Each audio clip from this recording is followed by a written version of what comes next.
El espacio Vidas que Trascienden. Hemos tenido durante todo este año 2021 a distintas personas que han contado sus experiencias y la verdad que han sido todas muy enriquecedoras, ¿no? Para nosotros y para la audiencia principalmente. Y bueno, hoy tengo a una invitada muy especial en Vidas que Trascienden. Y es justamente quien en este año tomó la iniciativa de llevar adelante este espacio que, reitero, ha sido muy, muy lindo, lo hemos podido compartir y disfrutar junto a ella justamente. Y es Elina Martinello.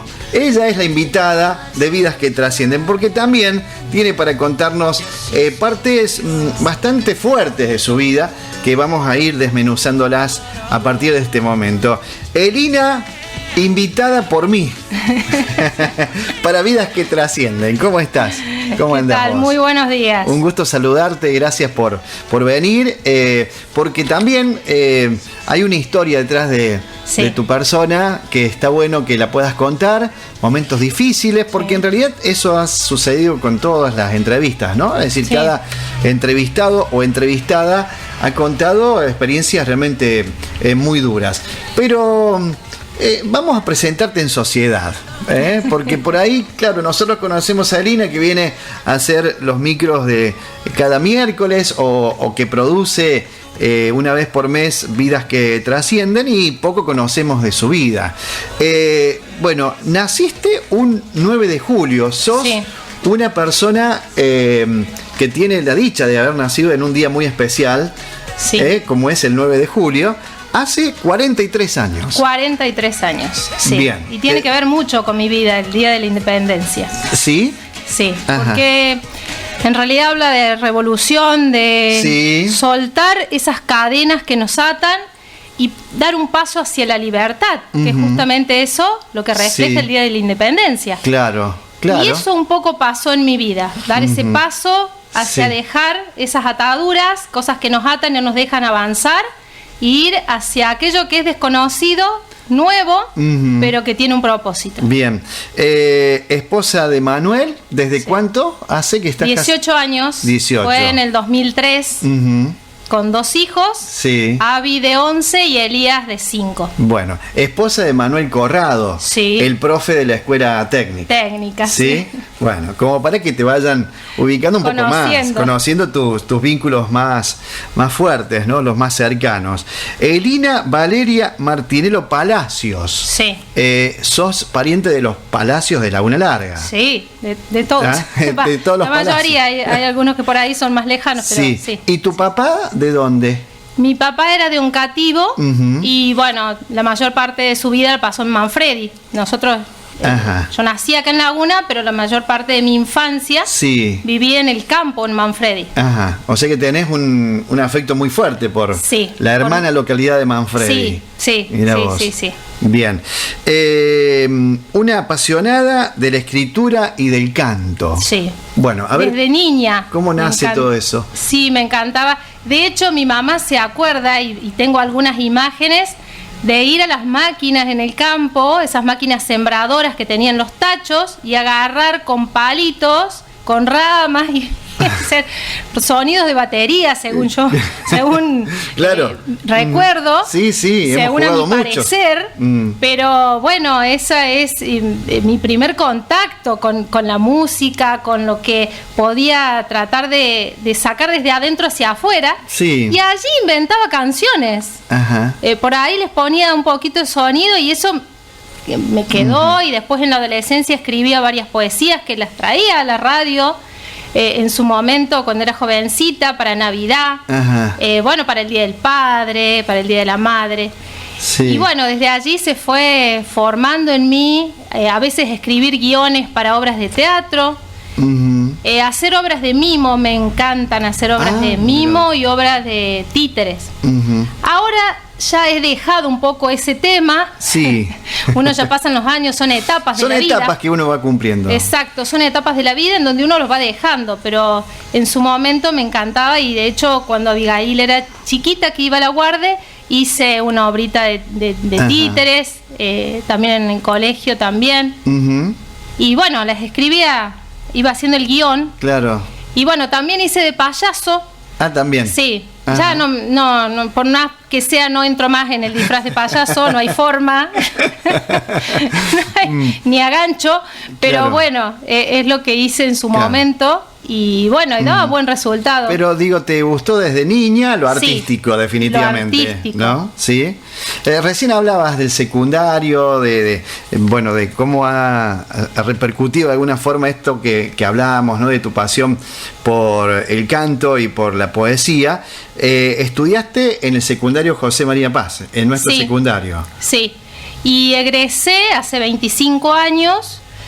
Y después me dediqué a estudiar administración contable, nada que ver de lo que venía Claro. viviendo desde chica, de lo que Sí. traía dentro, digamos. Sí. Administración contable, secretario administrativo, trabajé 10 años en una oficina y hasta entonces pensé que era eso, es como que me fui para el otro extremo y en ese lugar me sentía cómoda. Ajá. Era como que era mi zona de confort. ¿Te gustaba? Me gustaba. Mira vos. Me gustaba. Y Claro. de hecho en el secundario tenía muy buenas notas en todo lo administrativo, Claro. todo lo contable. Claro, a mí se me hubiera ocurrido preguntarte por qué no profesora de literatura, por ejemplo, Sí. si te gustaba tanto O escribir. psicología. O psicología en su Sí, caso, claro. No, nunca se me hubiera pasado cuando salí del secundario estudiar esas carreras. Ujú, claro, bien. Es como que se cerró, por eso digo que tiene que ver mucho con mi vida el 9 de julio, Ujú, el nacer, claro. porque en mí fue eso, estar atada a algo Sí. que yo creía que era lo mío Claro. y en realidad no. Bien. Recién hablábamos de Manuel. El primer momento difícil de tu vida lo Sí. viviste con él, ¿verdad? Sí. A ver. Teníamos 2 años de casado, fue en el 2003 me casé, habrá sido en 2005. Él Ajá.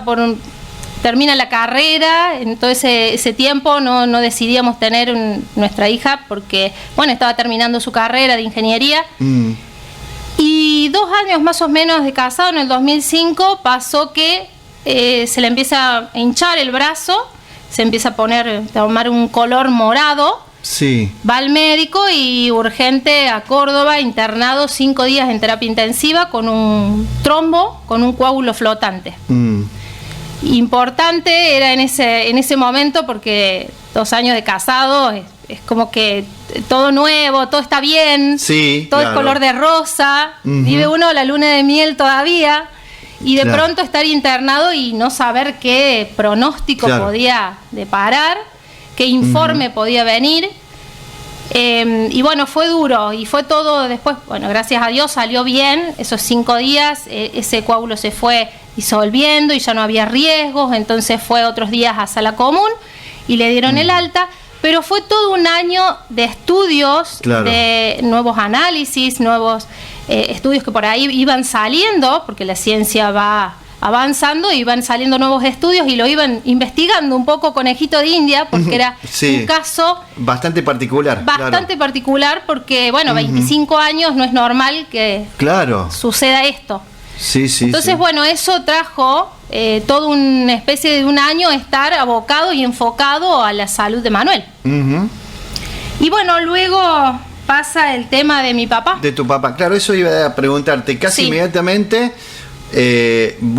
volvés a sufrir, diríamos, la preocupación de, bueno, en este caso, la salud de un familiar tan fuerte como es el papá. Contale a la audiencia qué sucedió con tu viejo. Sí, en el 2008 le diagnostican a mi papá cáncer en la cabeza. Todo el resto del cuerpo estaba todo bien y uno iba haciendo una serie de estudios porque él empezó con un dedo de la mano que no tenía la movilidad. Él daba la orden, Ajá. su cerebro daba la orden, Claro. pero el dedo no respondía. Ese fue el primer síntoma de El primer síntoma, no se podía prender un botón de la camisa. Mira vos. Él era de usar camisas, Sí, era muy sí. coqueto, Ajá.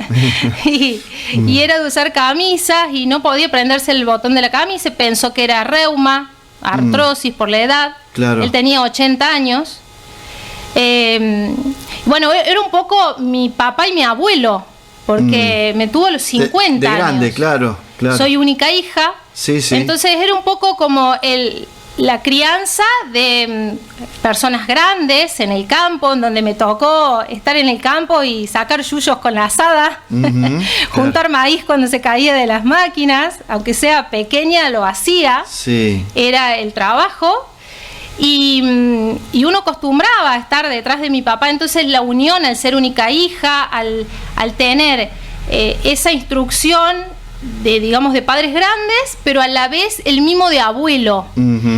Entonces él se ponía a jugar, los días de lluvia era jugar con juegos de mesa, a las cartas. Qué hermoso vínculo, realmente. Muy buen vínculo con mi papá y mi mamá. Sí. Pero como hija es más estrecho el vínculo con el papá. Claro, siempre pasa Entonces, era mi papá y mi consejero por tantos años de diferencia. Entonces fue muy duro el diagnóstico porque, era la hija que lo acompañaba, la hija que recibía el diagnóstico, la hija que le tenía que decir a él, la hija que lo tenía que acompañar, la hija que le tenía que dar la medicación, y que tampoco podía contar mucho con mi mamá porque era la que estaba al lado. Claro. Entonces, al ser personas grandes, había que un poco pilotearla un poco a la situación. Durísimo fue, me imagino. Y fue muy intenso. Fueron 2 meses en donde se descubrió, supuestamente eso ya hacía años que lo tenía, pero se despertó y fueron 2 meses intensos, donde él comenzó con este dedo que no podía tener movilidad y en menos de un mes estaba en una silla de ruedas. Qué bárbaro, claro, la enfermedad avanzó rápidamente. Muchísimo. Y íbamos haciendo todos los estudios que nos iban diciendo y todo el resto del cuerpo estaba bien, los análisis estaban bien, entonces uno como que no caía en la gravedad del asunto. Claro. Hasta que, la cosa se fue complicando, vino una biopsia, o el resultado de una biopsia, en donde... Por ahí a veces digo, por eso esta importancia de saber dónde vamos y a quién vamos, a qué médico vamos, a qué lugar vamos. Porque era un lugar privilegiado donde se pagaba, pero a veces los médicos no respetan eso y por detrás hacen una serie de acuerdos y que son durísimos a la hora cuando uno está pasando por una situación difícil, de dolor, de un resultado, de un diagnóstico, y a la vez que como nos tomen el pelo. Claro, es difícil. Es horrible. Crea un trauma. Nosotros lo vivimos con nuestra madre el año pasado. Crea un trauma. Eso es durísimo. Sí. Porque uno piensa que... Uno quiere que ese médico te acompañe, que te contenga, y no sucede, no llega a eso que uno espera a veces, ¿no? Digo, no de todos, pero nos ha pasado, parece ser lo mismo, Erina. Y muchas veces esto de tener un acompañamiento implica varios especialistas cuando hay un diagnóstico de cáncer, que de hecho lo hemos hablado en octubre.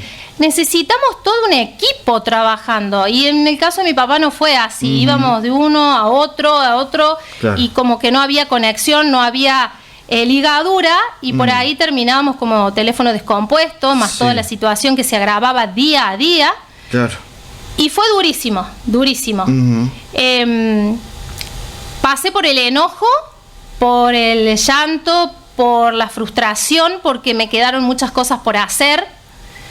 Es como que yo veía que él se iba deteriorando y uno, la impotencia de querer salvar al otro, de querer ayudarlo, o querer, digamos, que el tiempo que esté, que lo pase lo mejor posible. Es horrible eso realmente, ¿no? Porque vos ves que no... Que tu idea, tu interés es ese, pero su realidad es otra. Es otra. ¿No? Y uno quiere frenar el tiempo o hacer más cosas, y a veces no se puede. No da. No se puede. Si me preguntan si me enojé con Dios, sí.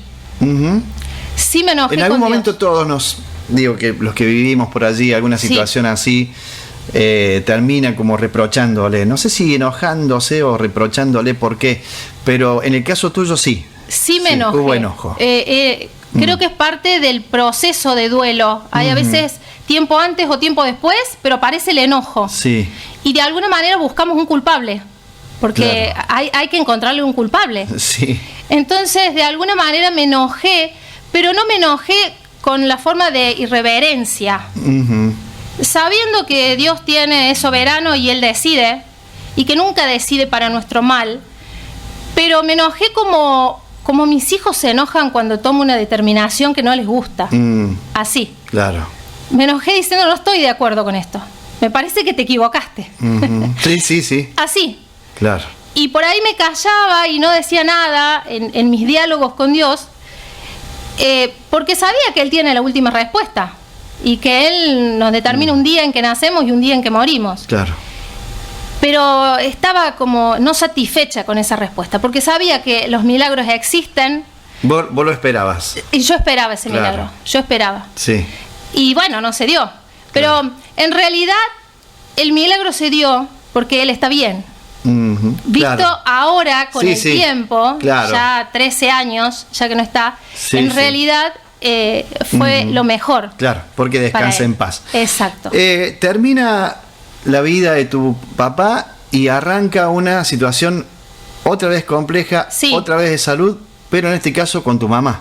Sí, fue una época, entre medio nace Abigail en el 2010 y yo pensaba como que ella en su niñez, en su siendo bebé, trajo buenas cosas porque alivió mi corazón, sanó muchas cosas que, bueno, de la pérdida de mi papá.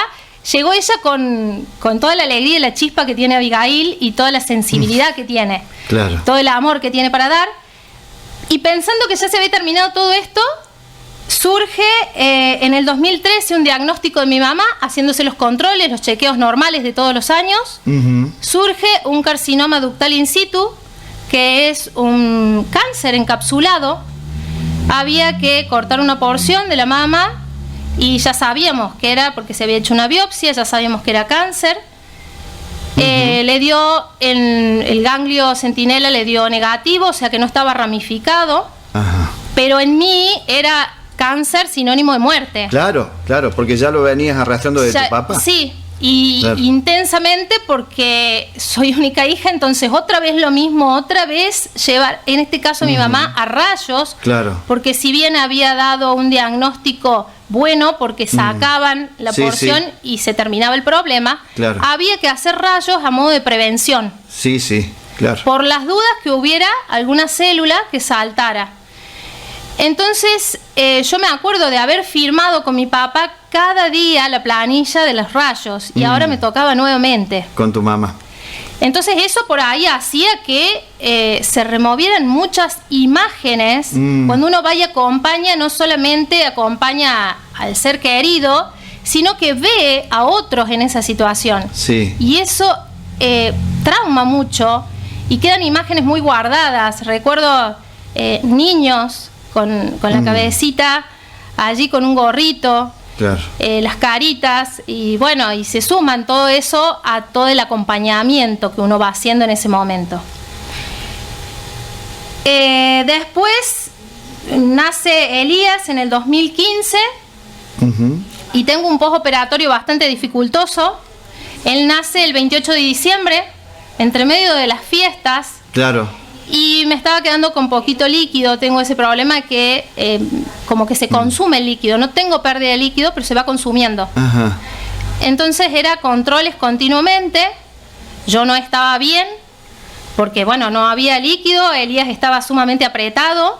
Y el riesgo que corría eso, que por ahí, de bien que estaba, se consumiera todo el líquido y él no pudiera respirar, no pudiera estar correctamente.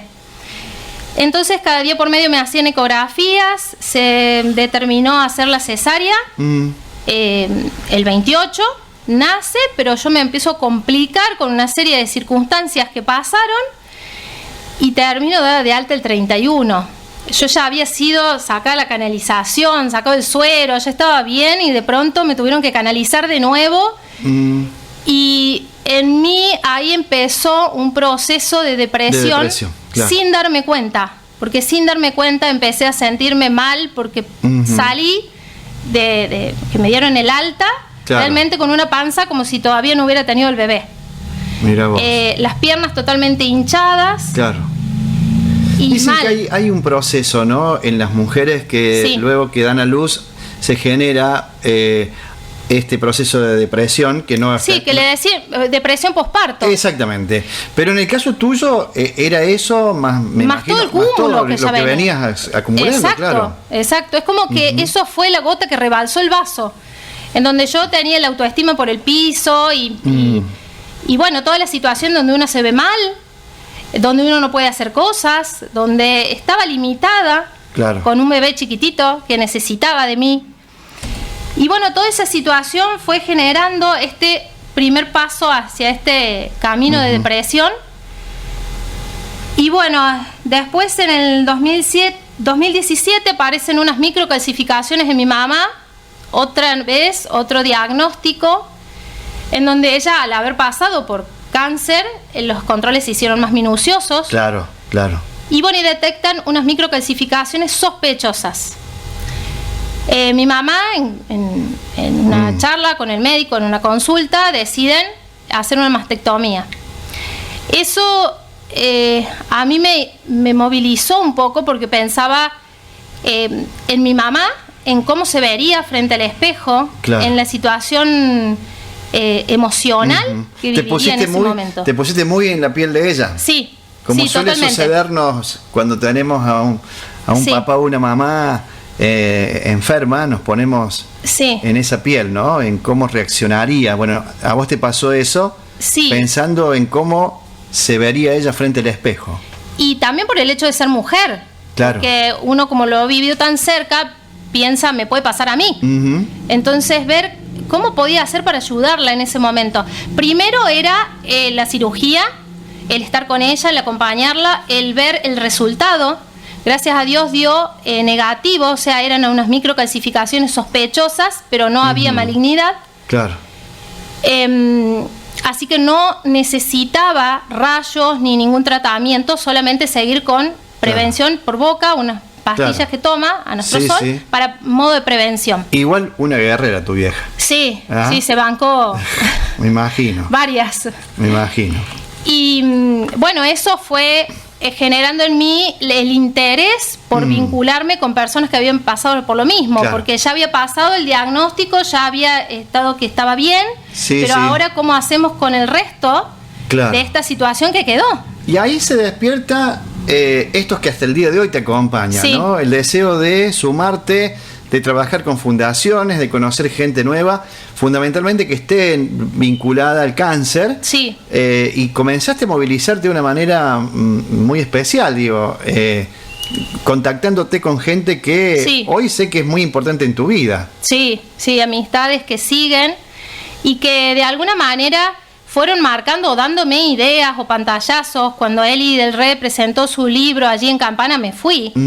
Y para ver cómo era esta situación, cómo lo había vivido. De hecho, Eli se comunicó con mi mamá y compartieron ese testimonio, porque lo que más llega al otro es vincularse y conectarse cuando han pasado por lo mismo. Claro. Eso ayuda un montón. Sí, sí, sí. Y bueno, de ahí es que surge en las charlas desde la municipalidad. Hablé con la municipalidad, con el área de cultura, con sí, Marcelo Ceballos. Bueno, me proporcionaron el centro cultural y desde allí se empezaron a hacer las charlas, donde vino Eli, donde se recolectó cabello también. Sí, claro.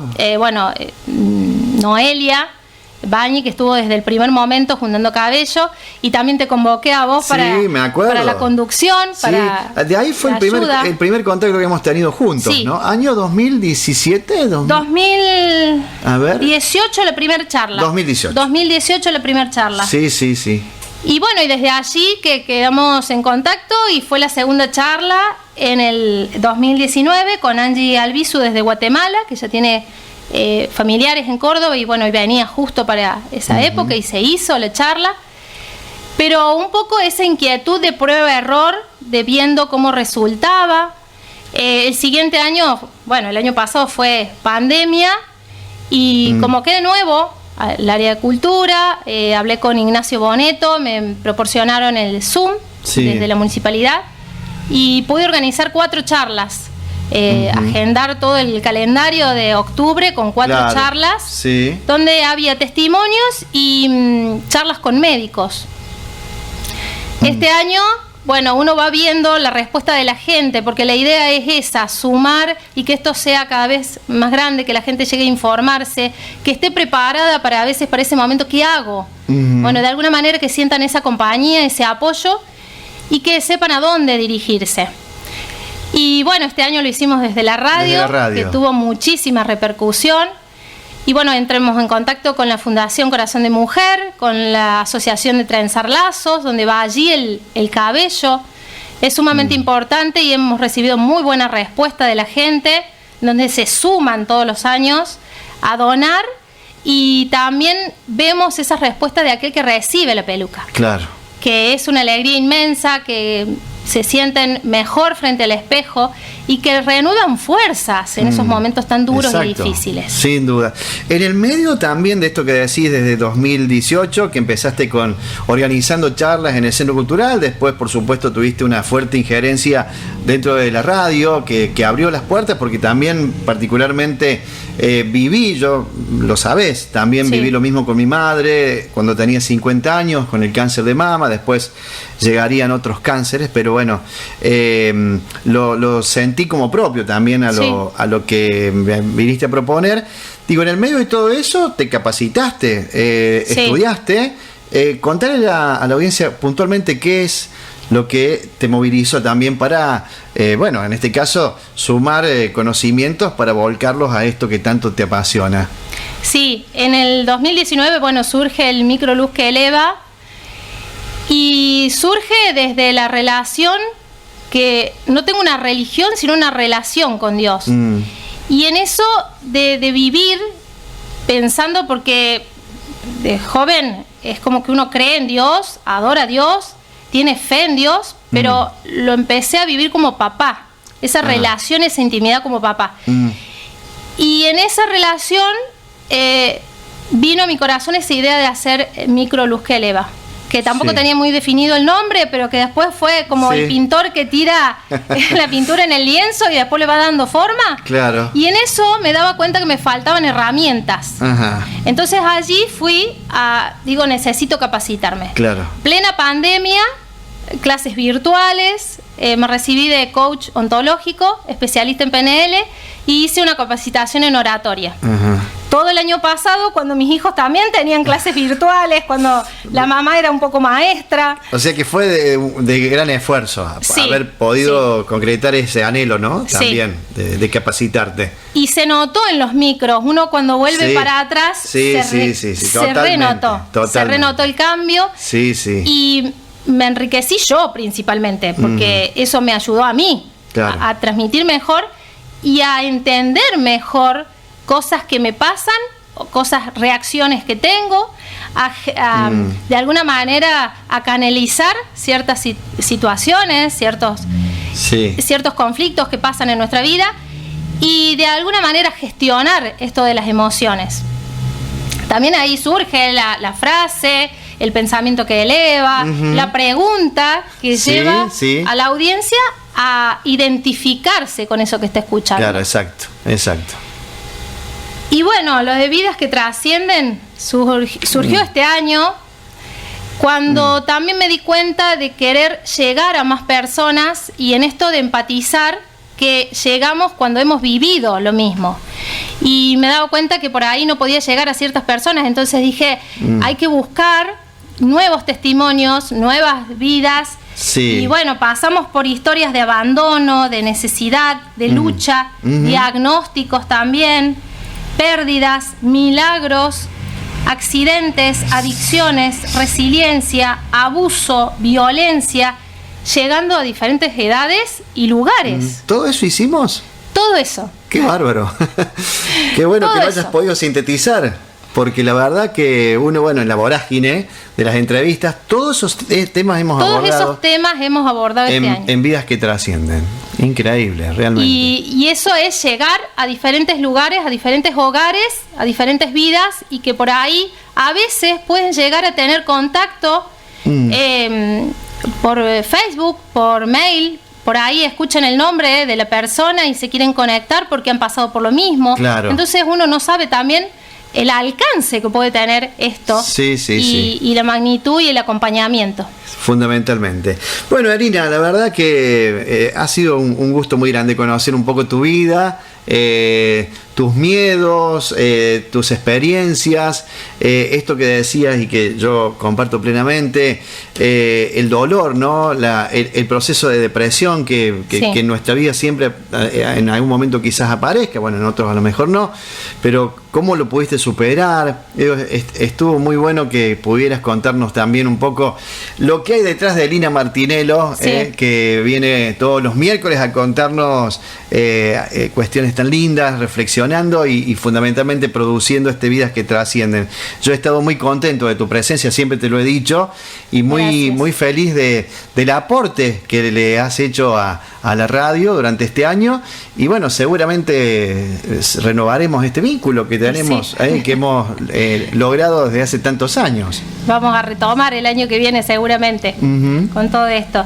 Quiero dejar esto, el hecho de no bajar los brazos, y cada sueño, cada anhelo que por ahí no llega a concretarse termina enfermando nuestro corazón, porque lo termina enfermando, porque nos sentimos frustrados. Pero aquellos sueños o aquellos anhelos que llegan a concretarse son árbol plantado, son árbol de vida, que dan frutos y que nos animan. Y el que busca, halla. Entonces, no quedarnos de brazos cruzados con esta situación que viví, sino buscar de salir adelante, que siempre hay una puerta abierta. Así es. Lina, muchísimas gracias. El miércoles ya vamos a estar en la función que te corresponde. Ya no como entrevistada, sino como dueña de ese espacio tan lindo que es Luz que Eleva, a partir de las 11:30. Y bueno, organizaremos lo que sucederá el año que viene con Vidas que Trascienden, ¿sí? Veremos cómo renovamos el compromiso. Dale, buenísimo. Ha sido un placer, ha sido un gusto muy grande tenerte aquí en la mañana.